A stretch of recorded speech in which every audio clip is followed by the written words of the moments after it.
Hey, this is Brent Leary, and this is a few good minutes. This is my first few good minutes of the week. Today is Monday. I think it's the 17th. I don't know. These days are going by pretty fast. All I know is Thanksgiving is about a week and a half away. That's really the important thing. That and the Rams won. Let's make sure I get that out of the way too. We're 8-2. Always makes me feel better going into a week of work when my Rams win. All right, I got that out the way. Yeah.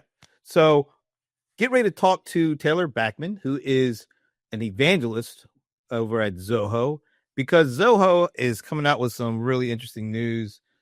I remember when Zoho 1 first came out, this is like 2017, and now they're beefing things up with Zoho 1, and I want to bring out Taylor to talk a little bit about it. So, hey, Taylor, thanks for joining me, man.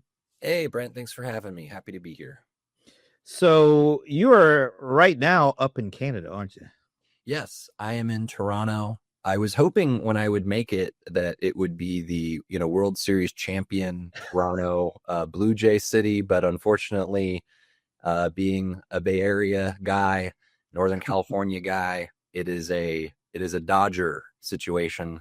So that's, this joke didn't go over as well in LA last week when I was there. So, but I got to still make it. Yeah, well, at least you have a lot of comrades at Zoho. I'm thinking particularly of Sandy Lowe, who Yeah. right there with you. Believe Yeah. me, I was getting the text when this stuff was going on, and I'm glad I wasn't in San Francisco at the time. But besides that, Zoho has got some news. First of all, before we jump into the news, how long have you been working at Zoho? Over 10 years. It was 10 years for me in June. And I think I remember like when you first came on board, because I've been working with Zoho for longer than 10 years. All right. Yeah. I'm not going to say exactly how long, but longer than 10 years. So I remember you coming on board and, 10 years in, unfortunately, you're still a newbie over there. Yeah. There's never, it's a never ending job of trying to figure out what's going on. And given the way that things change, you're constantly, always trying to play catch up, but I think that's good. It means that, I think I resemble a lot of our customers a lot of the time. So that's good for me. So Zoho 1, I mentioned it's been, I remember when it first came out, 2017, it was like July or something like that of 2017.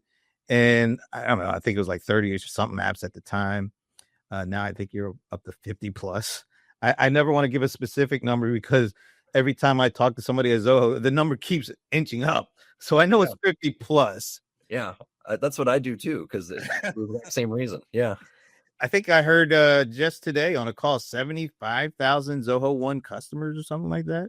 Yeah. 75,000 customers. We're really proud of that. And those are, paying organizations. So we're just really happy to be able to help so many, different businesses and nonprofits and everything else. So before we get into the news, just for those who might not exactly know what Zoho 1 is, maybe you should start there and then we'll jump into the new stuff. Sure. So Zoho 1 is what we call our operating system for business. The idea of it is all of the software that a business needs to run on one platform. So that spans all of the, traditional business functions of sales, marketing, customer support, accounting, back office, orders, HR. I mean, the list goes on and on. So we've brought all of those things together 8 years ago, and we're continuing to unify the platform, integrate it more tightly, and make it more intelligent. And unify is a really key word there. Yeah. So now you guys are announcing some updates, some actually significant updates to Zoho 1 around experience, integrations, and intelligence. So maybe at the high level, what are we talking about here? Yeah, well, I mean, I think the experience is probably a good place to start. Zoho 1, as you said, 50 applications. And the thing when you sell 50 applications, you realize that a lot of customers do not want 50 applications. And I think that is not really a Zoho issue. It's more of a software industry issue is, you need all these tools to run all of these different functions and processes to deliver all of these important outcomes. and yet it's so much to deal with. So with the experience that we are pushing out in this new Zoho One release, we're unifying it. We're bringing all of these tools together into a single interface in a much more seamless, much more context-rich way. And the goal of which is ultimately to break down all of these application barriers and data silos, so you're able to, view your data in the context that is appropriate to what you're doing in your day-to-day, within your team, within your organization. And the key concept that we're using is something that we're calling spaces. Okay, go ahead and tell us what Spaces actually is. Yeah, so that was a good pause for me there. So spaces basically is something we're modeling off of, the way like a space is organized in a house, for example. You have private spaces like bedrooms and bathrooms. You have collaborative spaces like living rooms and dining rooms where people are coming together. And then you have functional spaces like a kitchen or a garage or a laundry room where you keep particular appliances or items to do particular tasks. So taking that as our inspiration, Zoho One now has a personal space for individual productivity with your email, your chats, your calendar, your documents, all that good stuff. An org space for your intranet, your feeds, different documents or policies that are pushed out across the organization. And then functional spaces for sales, marketing, support, accounting, and you can legal at IT, and you can create your own, of course, where you then package up the different tools that different teams need. So that way they have those within their disposal. So a CRM would be in the sales space, for example, marketing automation tools and surveying tools, and maybe also the CRM in the marketing space, and so on. Can you talk a little bit about what boards are and how they remove boundaries? Excuse me? Boards. Boards, yes. So boards are a concept that, we've developed off of just, dashboards. And a lot of times, a piece of software might have like a home dashboard that you use that kind of summarizes some different information. Well, if you are on the home screen of your Zoho One deployment, we think you need to be pulling in data from all over the platform for the different kinds of data that you have access to, but then the kind of stuff that you need to see at a high level. So that's one idea. But then it's the second piece is, well, what happens when you need to switch contexts and you want to, see another kind of dashboard that might also be very relevant to you? Well, boards is a way of doing that, where you're able to, flip between those different ways. So you can easily pull in all of this data from our BI tool and have essentially multiple home screens that you're able to, flip through. So if we think about maybe, navigating is loading a new page in a new context, a board is a way of changing context within that same home screen. We then expand that concept, though, in the concept of like tasks, for example. Generally, tasks are kept in a bunch of different tools, a project management tool, which is all organized around a project, for example, or in a CRM where it's organized around, activities that you have for the day or under a particular lead record or something like that. What boards allows us to do is look at task as just the object itself and then move between those different contexts. So we can see a unified context where we're bringing all of our tasks from all these different tools together. We can look at a CRM based context or a projects based context.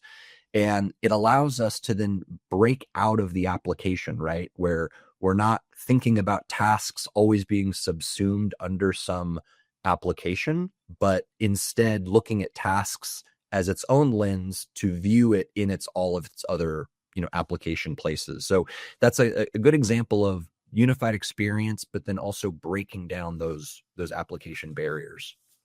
And something else that you're announcing today, but luckily I got a chance to try it out actually really like in person at I guess that was the SMZ event. I Yeah. think that's what it was called. I was Yeah, trying to same, make same. sure I got it right in San Antonio, Yeah, where you brought some of the like the influencers and analysts at the kind of the SMB level to get together and kind of learn some of the things you guys are working on. Well, one of those things we actually not only did we learn about, but we actually got hands on with is Vonnie. I don't even know is it Vonnie or Vanny because I funny. Yeah, you're right. okay. Now that's a kind of workplace collaboration, but you're now bringing it out to the masses. So tell people what Vonnie is. Yeah, so Vani is a, collaborative whiteboarding tool in some sense, right? Where you're able to put up all sorts of different kinds of templates to organize different kinds of data for different kinds of meetings. And yeah, it's a really, really powerful tool, and that is being brought into Zoho One as well. I really liked it because we were all now. I think typically most people would be using this virtually, like wherever they are geographically, and being able to use Vonnie to get together and kind of do some collaborative activities. Now we just so happened to be all in the same room, but Yeah. they had a big screen and we could see what was going on.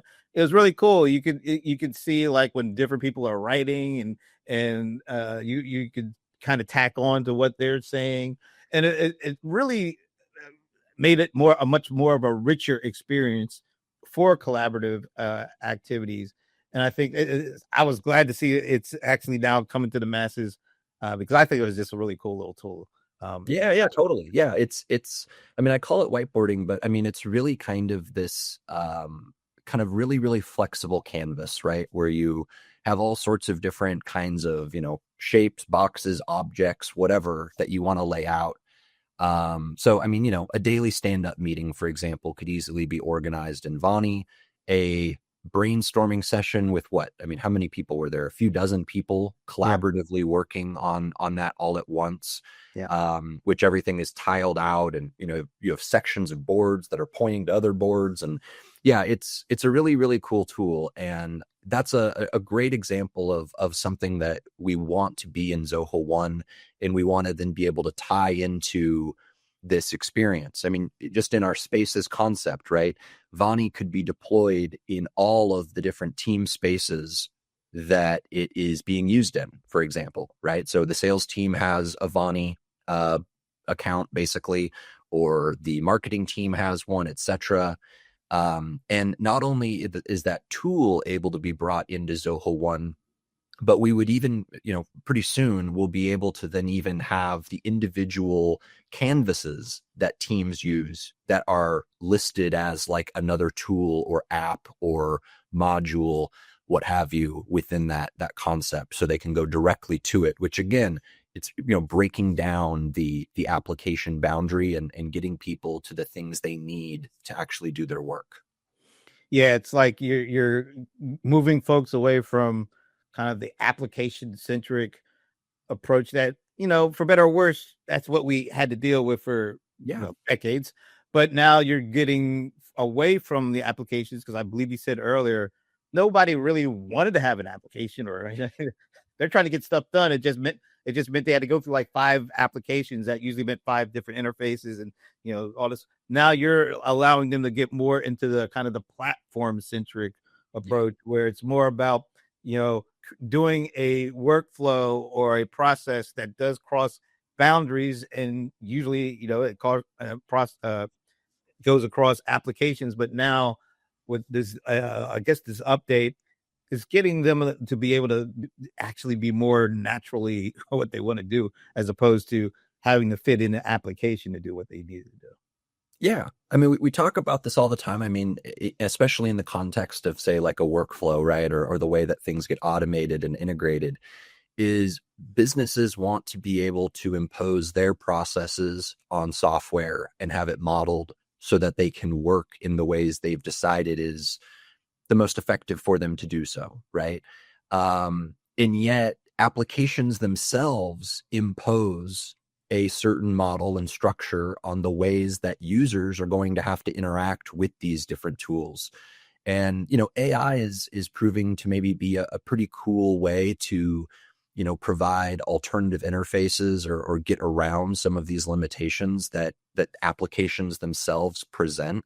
and we're excited about that. But on the other hand, if you're able to do all of these different functions in all of these different applications like Zoho is, and you've already, for, as you said, like for 8 years, have been unifying and pulling all these things together, not only on the front end of the end user experience, but on the back end with all of the administration, access controls, integrations, all the way down to the data level.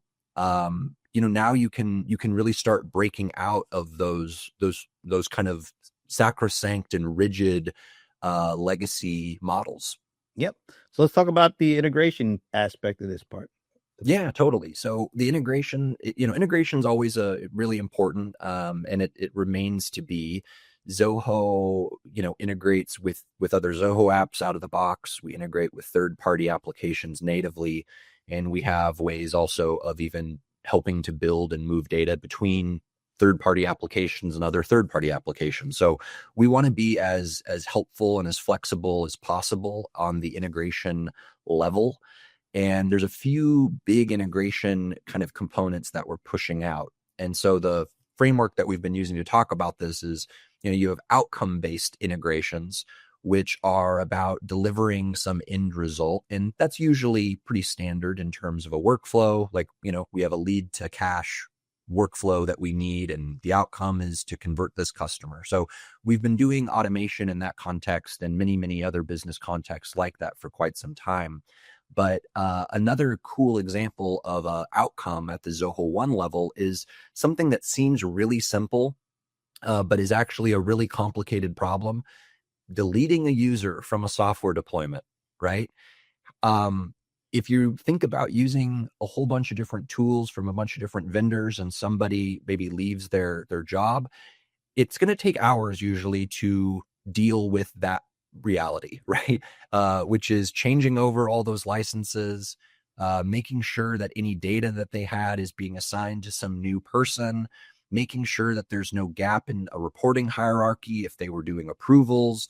There's a bunch of administrative problems that come up when you have something as simple as, hey, I just need to remove someone from the software. So in Zoho One, we've taken care of that. That's an example of something really simple. Something much more complicated is something that we're calling, like a foundational integration, which is around our portals. So a lot of applications have a portal feature that allow you to extend the application to your own users or your own customers. And there's a lot of them. CRMs have them, help desks have them, project management software has them. It kind of goes on and on. We have created a unified portal that ties all of our portal capabilities together so they can be centrally administered and provide one set of credentials to our customer or user. So that way they can go in and do whatever they need. So that's a unified experience for that customer. That, the customer, I don't know what that word is. Maybe there's the customer, the B2B to C. Whatever, yeah, whatever it is. So there's that, but I was just going to say, so if you have a customer that is in your CRM and they're in a couple of other Zoho apps, they can have a portal instead of having like 3 or 4 IDs to 3 or 4 portals. Now you give just have one ID and it integrates these portals into something that's really easy for them to deal with. Exactly. So say they have access to a finance portal where they can go in and pay bills and approve invoices or quotes or whatever. And then they have a whole support portal where they manage their support requests. Now that's going to be in one portal, right? That is something that was really tough to do because it means retooling some key parts of the way our applications work. Again, breaking down those different application layers. And a key part of that, though, is that custom applications can also be deployed through that portal, and then third-party applications can as well. And that's something I actually forgot to mention at the experience level of what we're doing with the interface. Third-party applications and custom applications built on Zoho's platform can be deployed just like any Zoho tool in our spaces. We have single sign-on. We can handle the user authentication for, say, Salesforce or Google or whatever. So if someone is using Zoho One and Google or Salesforce or MailChimp or QuickBooks Online, we can sign them in and they'll have that seamless experience with Zoho and third-party tools all within Zoho One. So if it's a third party app or tool that you can actually pull into a single dashboard right alongside information from other Zoho apps. Yeah.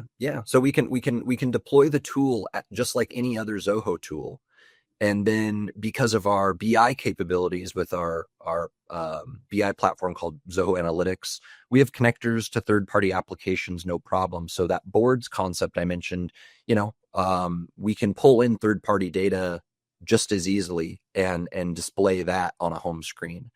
Down the line, we want to do even more to make third-party applications usable in that board context as well. So we want to play as well with others as possible. Our goal is delivering value to our customers. And if our customers say, hey, I prefer using Asana over Zoho projects, no problem. Let me help you use Asana as best we can then and help you get that value, right? So that's a big part of what we're doing there.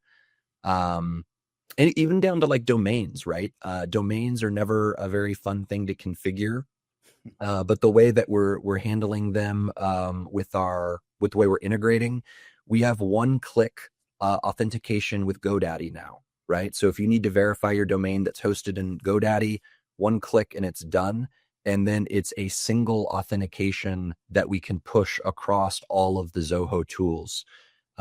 So if you authenticate it in CRM, it then gets authenticated across all the other Zoho tools, which might include, Zoho's mail service or email marketing services or other services that have transactional email. And eventually, you can imagine we're going to want to do that with third-party applications as well. So the key to all of this ultimately is our directory that sits underneath Zoho One. And what our directory team is doing is really awesome, but it's making it possible to really pull in all of these third-party services. And I think this is the last of the three-legged stool of updates. That didn't really sound the greatest, but you know where I'm going. I like it. Intelligence. So we talked about integrations, we talked about experience. Yeah. Now let's talk about intelligence. Yeah, I mean, intelligence obviously is the buzzword, and when we say intelligence, we're obviously talking about AI as well. And there's a few, big things that we're doing. So one is we have developed our own AI models, and we are working on training them on our support base, but then also connecting them with customer data. So what we're doing is offering an assistant called Ask Zia. It'll be ready in the next couple months, and it will be in the same place, bottom right in the product. And you open it, and you can ask it questions like, show me like all the new leads I have for this month. So something very simple as that, but then also cross-functional reporting as well. So show me tickets by my top 10 accounts, and it can pull that kind of data because it understands how all the data is organized within Zoho. A key part of this is what I mentioned with the directory. The directory understands all of the complex permission structures across all of these applications. So the query I make versus the query the CEO makes, we might get different responses where I'm told, hey, you don't have access to that data. Actually, CEO, they obviously might or hope probably would. Let's maybe not say definitely, but probably would.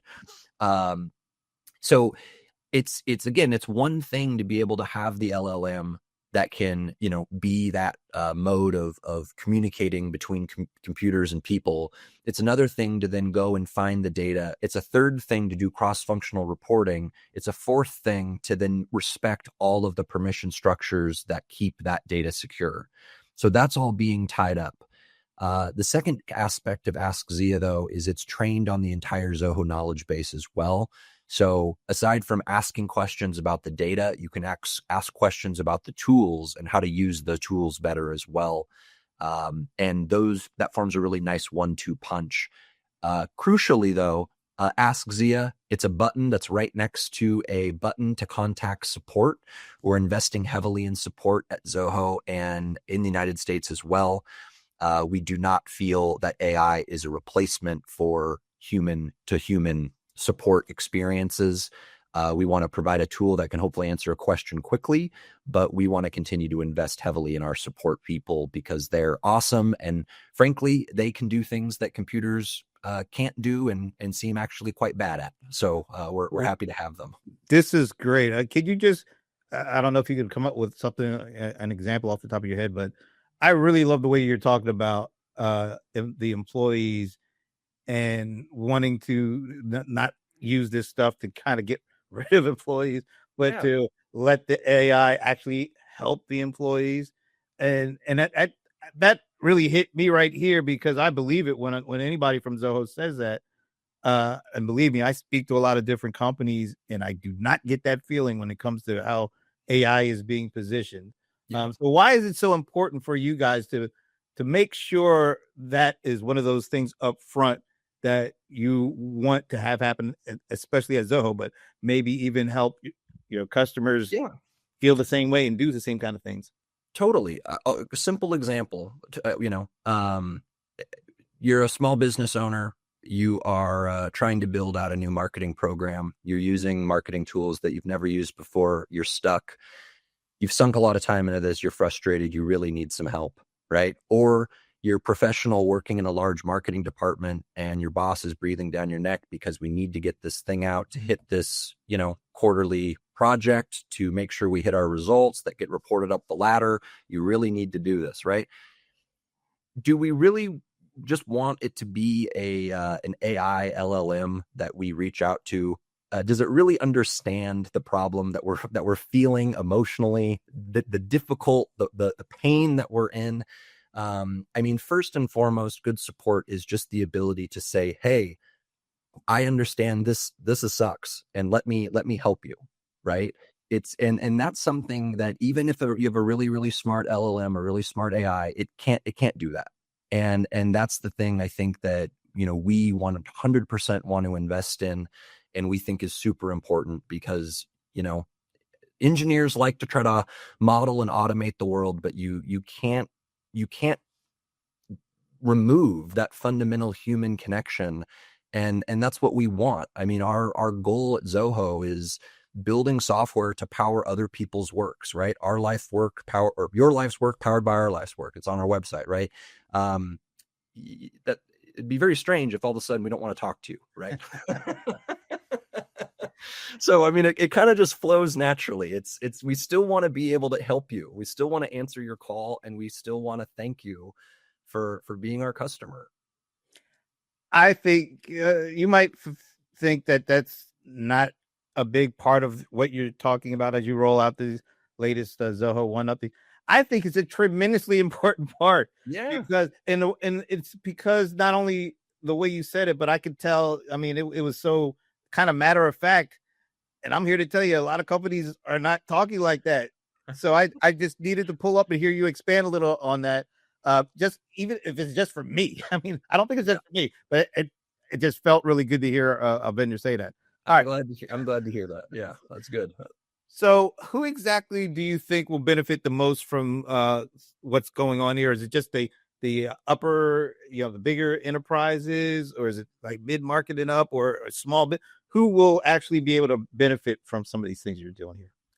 Zoho One is used by organizations of all size. I think that the feedback that we've gotten from customers, I lead a couple of customer advisory boards, and I'm on the road constantly talking to customers. I think this is it's gonna benefit everyone, right? Everyone wants a simpler experience. Just because you're in a big organization, it doesn't mean you want to look at bad interfaces that suck, right? And when you're a small business that's used to using more consumer applications, you expect consumer slickness in your business tools, but that's what everyone wants. So the experience is something that benefits everybody. The integration benefits everybody.